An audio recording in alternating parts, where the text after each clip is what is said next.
With indie games a couple years back, we saw the release of NES Master System style games with retro art style, 2D platforming and trial and error difficulty. Most famously the games featured in Indie Game the Movie, such as Super Meat Boy, Fez and Braid.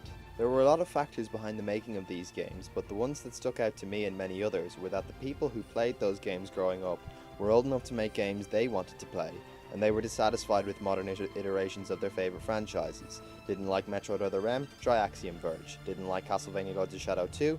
Try Rogue Legacy. So since the NES Master System and even the Mega Drive SNES style games have had their comeback, we've seen the return of N64 PS1 style games with indie games like Else Heartbreak, Yooka-Laylee and Bloodstained Ritual of the Night. Or you have things like the Crash and Spyro remasters, and part of the appeal of all the aforementioned games is that they have the polish and refinement of modern video games, removing the problem of the fact that some of these older games just don't hold up. If you go from playing a modern game to something like In Cold Blood, or really any game of that era, there is a definite adjustment period of getting the knack of the controls and getting used to the visuals. These modern games remove that adjustment period and allow you to get cracking straight away. But if you want a late 90s style video game with the polish and finesse of a modern game, one need look no further than Onimusha Warlords on the PS2. Onimusha lends itself well to being a PS1 style game, given that it was originally developed to be on PS1 and got 50% of the way through development before being moved over to the PlayStation 2. Like many games that are developed for one console only to be pushed back to be on the new platform like The Last Guardian or Resident Evil Zero, and like Zero it was at one point intended for the unreleased Nintendo 64 DD.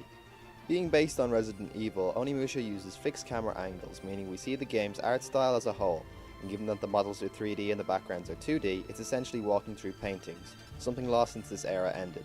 So if you are someone who's played through the classic Resident Evils from the first up to Code Veronica and the remakes, this is something else in that vein, like Dino Crisis. If you go back to the original 3 Resident Evils, they still play very well for the most part, but the visuals can be a bit distracting, and the controls aren't quite as tight as one would like.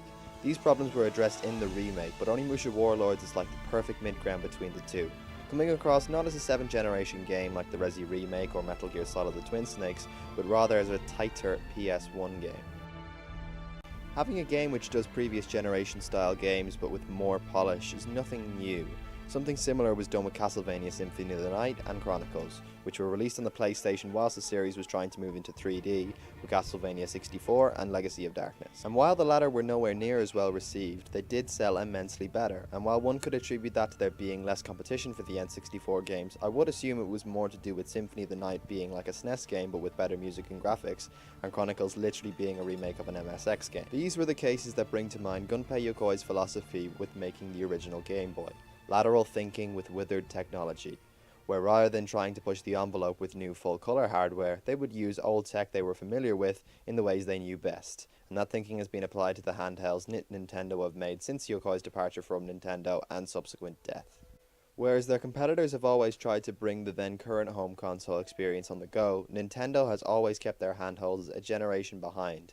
As a result of this, the 2D Castlevania games have had a new lease of life on the Game Boy Advance and DS, as opposed to the home console releases which have stayed 3D since the N64, and it may be due in part to the PS1 Castlevania's low commercial performance, but that's pure speculation on my part. This has led to them being highly sought after, and while these can be attained on several digital storefronts, the same cannot be said for the Onimusha games, which is a real pity. The first draft of the script for this video was originally a Tumblr post I wrote 4 years ago, and I'd assumed there'd be a remaster by now.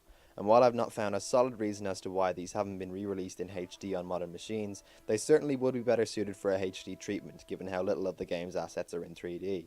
But with their lack of modern re-releases leaving them as a reason to hang on to old tech, luckily, unlike the aforementioned Castlevania games, the Onimusha games sold quite well, so copies of them only cost a couple pennies.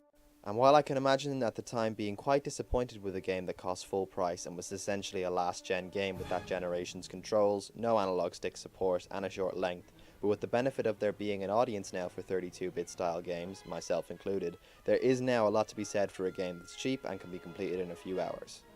Sure, you could play a PS1 game in this style from the console itself like Ronin Blade, but it won't look or play anywhere near as well. And while there is no drought of other cheap short games from this time period, with launch title The Bouncer being able to be completed in under 3 hours, The Bouncer was trying to show off new tech and be cutting edge like most launch games. Onimusha Warlords was something tried and true, done better, and has aged better as a result.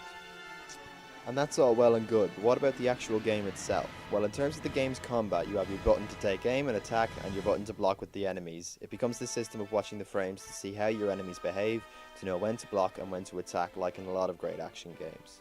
But what Onimusha does really well is that once an enemy dies, they release orbs from their corpses which contain XP and health.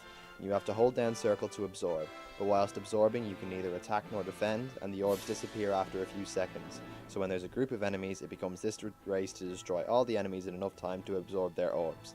This little cycle would be this game's equivalent of Halo's 30 seconds of fun, which is looped throughout the entire game.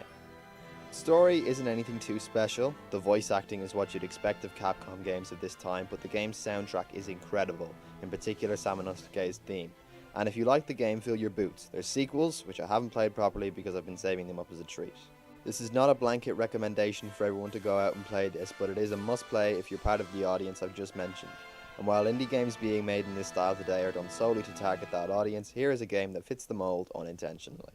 Capcom has since re-registered the trademark, leaving people speculating as to whether or not there's a sequel or a remaster in the works. And for me personally, given the reasons I like this game, I don't want to see it evolve or to be made for a modern audience. Not every series needs a sequel, and I think Onimusha is perfectly fine the way it is, so my hope is for a remaster. But given the current landscape, I think we'll get both.